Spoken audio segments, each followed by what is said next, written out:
आज हम इंग्लिश में सीखेंगे वर्ड फॉर्मेशन यानी शब्दों का निर्माण करना। सभी बच्चों को ग्रीन बोर्ड पर एक शब्द दिखाई दे रहा है।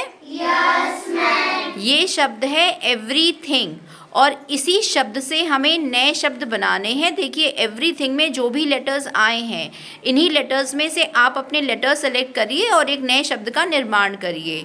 तो पहला शब्द क्या बनेगा? एवरी। Very good. देखिए एवरीथिंग में पहला शब्द एवरी ही है, ठीक है। और एवरी का मतलब होता है सभी, ठीक है, या फिर प्रत्येक। जब हम कभी भी सभी चीज़ों की बात करते हैं तो हम इस शब्द का प्रयोग करते हैं एवरी का। दूसरा शब्द क्या हो जाएगा? थिंग। Very good. देखिए एवरीथिंग में दूसरा शब्द लिखा हुआ है थिंग, THING। ये भी एक शब्द है जिसका अर्थ होता है सामान या फिर कोई चीज़ या फिर कोई वस्तु, जैसे मेज हो गई, कुर्सी हो गई, सोफ़ा हो गया, ग्रीन बोर्ड हो गया, चार्ट हो गया। तो ये सब हो गया थिंग। इसके बाद तीसरा शब्द क्या बनेगा? एवर। Very good. EVER। देखिए हमने एवरी में वाई हटा दिया तो हमें मिल गया एवर।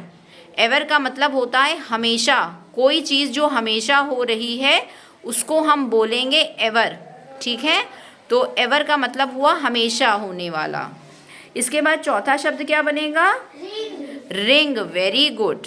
देखिए इसमें आर भी है और अंत में ING भी है एवरीथिंग में, तो इससे हमें एक नया शब्द मिलेगा रिंग। रिंग का मतलब अंगूठी। सब बच्चों ने अंगूठी देखी है? Yes ma'am. अंगूठी जो हम हाथों में पहनते हैं, उंगलियों में, उसको हम बोलते हैं रिंग, ठीक है। ठाठ हमें ई की मात्रा, ठीक है। ठीक है, सभी बच्चे दीपेश के लिए क्लैप करिए। इसके बाद करेंगे रोशनी। तो अगला शब्द क्या बनेगा? दा, ठीक है। THE दा।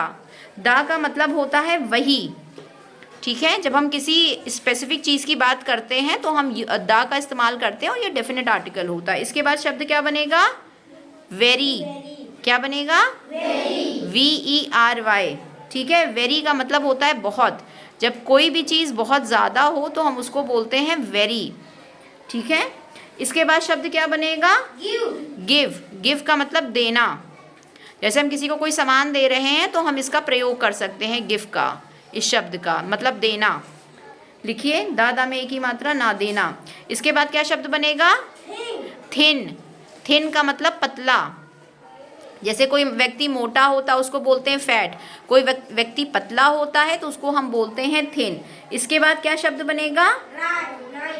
नाइट। NIGHT, ठीक है। नाइट का मतलब होता है रात, NIGHT नाइट। अगर आप शब्द को आगे पीछे करिए तो हमें एक नया शब्द मिलेगा नाइट। इसके बाद क्या शब्द बनेगा? हियर। HERE, हियर, ठीक है। हियर का मतलब यहाँ, हाँ, यहाँ लिखिए, यहाँ पे, यहाँ, हाँ, ठीक है। ऊपर चंद्र बिंदु लगाइए अनुनासिक। इसके बाद दूसरा शब्द क्या मिलेगा? देयर। THERE। बस हियर में टी लगा दीजिए तो देयर बन जाएगा। देयर का मतलब वहाँ। जब कोई चीज़ हमसे दूर होगी तो हम बोलेंगे देयर। ई भी लगाइए, हाँ, लिखो वहाँ, ऊपर चंद्र बिंदु। हियर मतलब यहाँ, देयर मतलब वहाँ। इसके बाद क्या शब्द बनेगा लास्ट वाला? हर। HER, हर। हर मतलब उसकी। जब हम किसी लड़की के बारे में बात करते हैं तो इसका हम प्रयोग करते हैं। लिख दीजिए उसकी, ठीक है। तो सब बच्चों को नए शब्दों का निर्माण करना आया?